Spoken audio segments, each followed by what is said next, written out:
You can find me every night I'm off the hook. There's a bird in the sky with a camera to find me, slipping a sword to impale and unwind me. Shut down a mind, your canary. Stand by.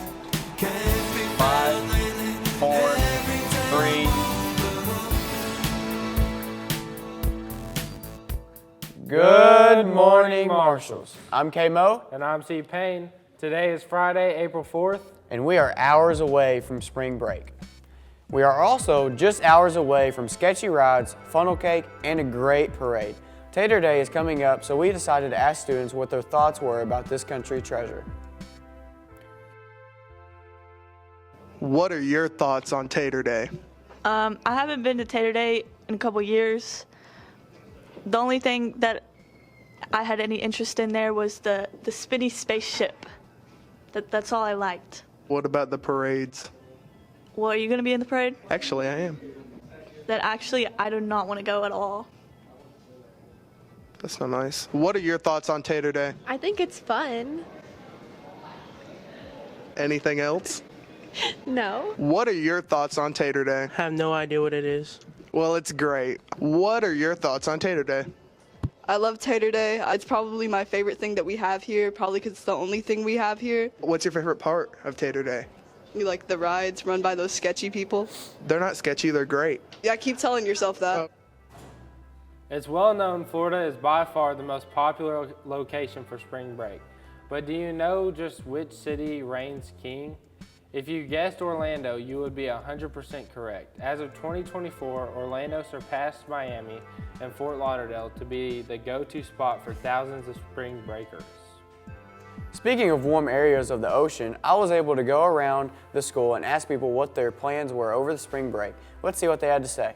Here, Mr. Merrick. Mr. Merrick, are you going anywhere over spring breaks that's special? I am actually. Where are you going? We're going on a cruise to Cozumel, leaving on Monday and staying out for the week. Sounds great. Is this like a family tradition of yours? This is the first time we've actually done that. We've actually got a spring break where nobody's schedules are conflicting, so we got some time to go, so we're looking forward to a time away. Here with Nolan Hurst. Nolan, are you going anywhere over spring break? Probably not. Why not? Just didn't work out. Where would you go? Probably Panama City Beach. We decided to have some fun again. Me, Caden, and Bryson went around posing, seeing if the teachers would catch on and start posing with us. Let's take a look and see if they did. Brbie, can you get Brbie for us?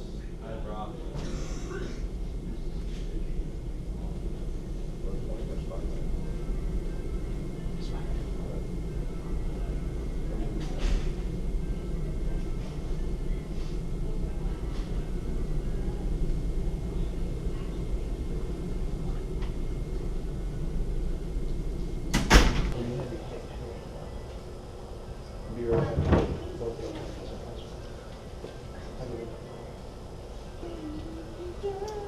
What's up?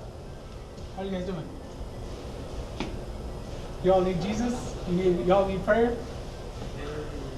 Oh, Jesus, we come before you, Lord. Thank you for this day. Over here? Nothing more. You gotta wait. Yes.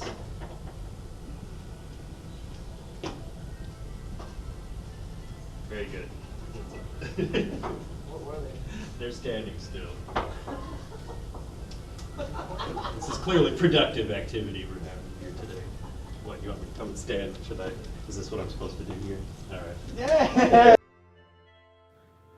Have you ever wondered what the total cost of a 4-day spring break vacay would be? With travel and lodging fees, as well as food and activities taken into account, your spring break trip could cost right around $5,000.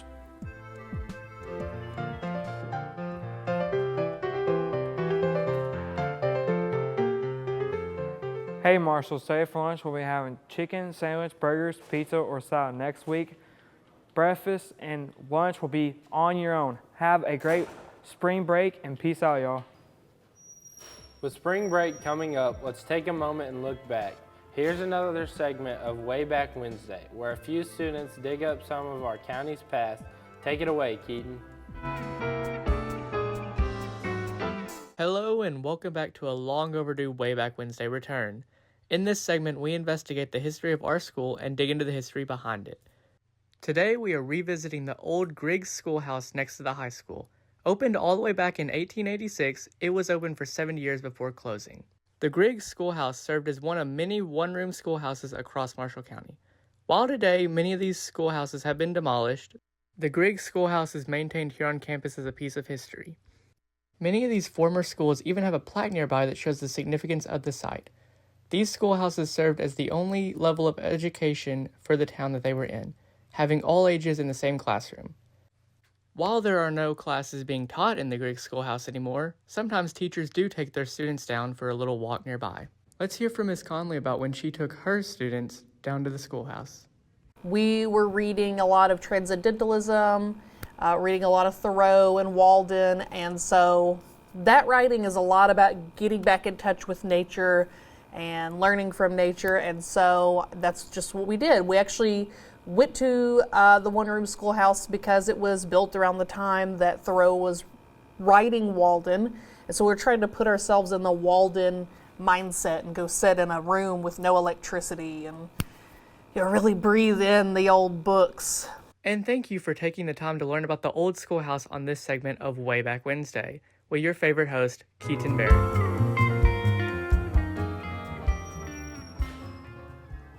With crowded beaches and expensive trips, a popular choice for a lot of students in their very own staycation, instead of packing up and leaving home for a week, some find spring break the perfect time to clean, work, and simply relax with all the comforts of home without all the headaches of traveling.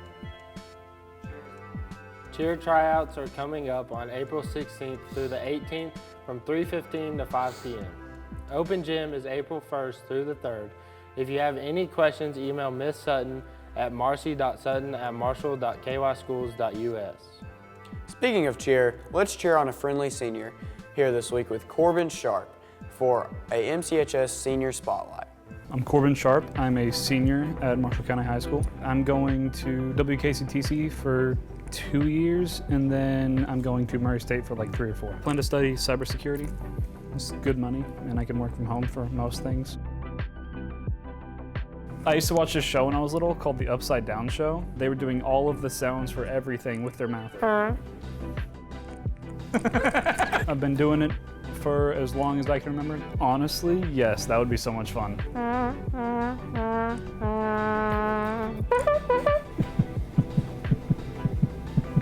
The absolute wizard beard. Just having fun with life.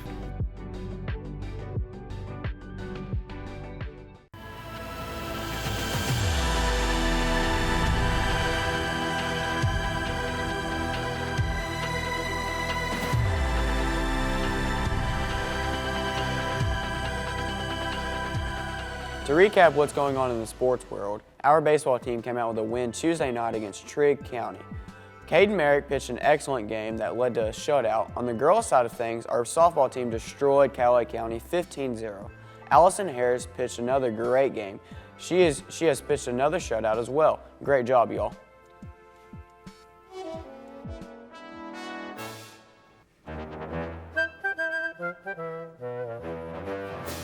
When does a joke become a dad joke? When the punchline becomes apparent.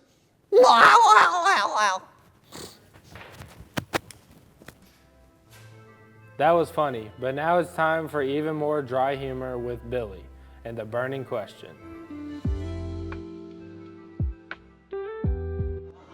Do you know the Muffin Man? The Muffin Man? Who is the Muffin Man? The one on Mulberry Lane. The one on Mulberry Lane? The Muffin Man. The Muffin Man. Have you heard of our Lord and Savior, the giant spaghetti monster in the sky? No, Why not? I just haven't. How has the news not spread to you yet? I don't know, but I gotta get back to class. You like cheeseburgers? Yeah, What kind of cheeseburgers?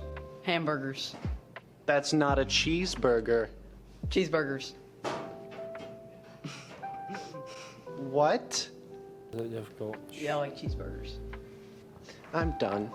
Hundreds of elementary students were on campus yesterday for Team Ultra Day. This is an annual event put on by the Marshall County Health Department. Students compete in fitness challenges and learn about healthy habits. My name is Paul Rudd. I'm one of the founders of the Team Ultra program, which began in 2006 at Sharp Elementary School as an after-school running club. It evolved over the years into a program that now exists in all of our elementary schools and both of our middle schools, whereby we promote both the character and physical health of children. Team Ultra is a program that consists of the character building as well as the nutrition and health physical aspects of our overall health.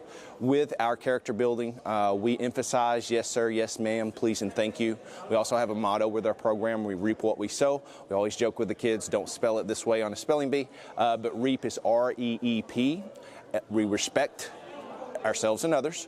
We give effort in everything that's worthy of doing. We focus on our eating habits, we focus on our physical activity habits, and we have a catchphrase at the end, and then some. 3 words, if you want to be successful, and then some. Do what's necessary, but go above and beyond. Not for the pat on the back, not for honor and glory, but just to better yourself and better your community around you. Hi, my name is Kirsten. My name's Abby. Today we are going to be teaching a little bit about like human anatomy. So we have some fun facts over here about some different parts, and then we're going to be playing the classic operation game that our carpentry team helped build. Yeah, and they basically get to pick a random card of what body part they would like to pick out. I'm Trinity. I'm Melissa. And our station, we basically just tell them what they need to have in every meal and what kind of foods they might want to limit themselves on. And that's pretty much it. You might not go on a run for your break, but with spring break on the horizon, you may have some extra time to just chill or play a board game. Senior John Shelton put together a tutorial on how to play a family classic in case you get bored over the break. With spring break coming up, many of you are likely to be bored and not sure what to do with your time. And what's the best way to cure boredom? A board game. Pun intended. But what board game? I decided to teach you all today how to play the classic children's game and board game, sorry, the game of sweet revenge. Here's how you play now. You will begin by setting up a board, placing all the pawns in the various starting points. Once that is complete, you will shuffle the cards, which will be used to determine where you move. Once that is done, players will take turns drawing and then discarding a card, and based on the number on that card, they will do that action. If you move over a player's piece, their piece is sent back to the starting area. Once a player reaches their home base with all 4 of their pieces, they win. Be sure to have good sportsmanship and have fun. That's all for today, Marshals. We hope you have a great rest of your day and an awesome spring break. We'll see you next time on the Morning Marshal.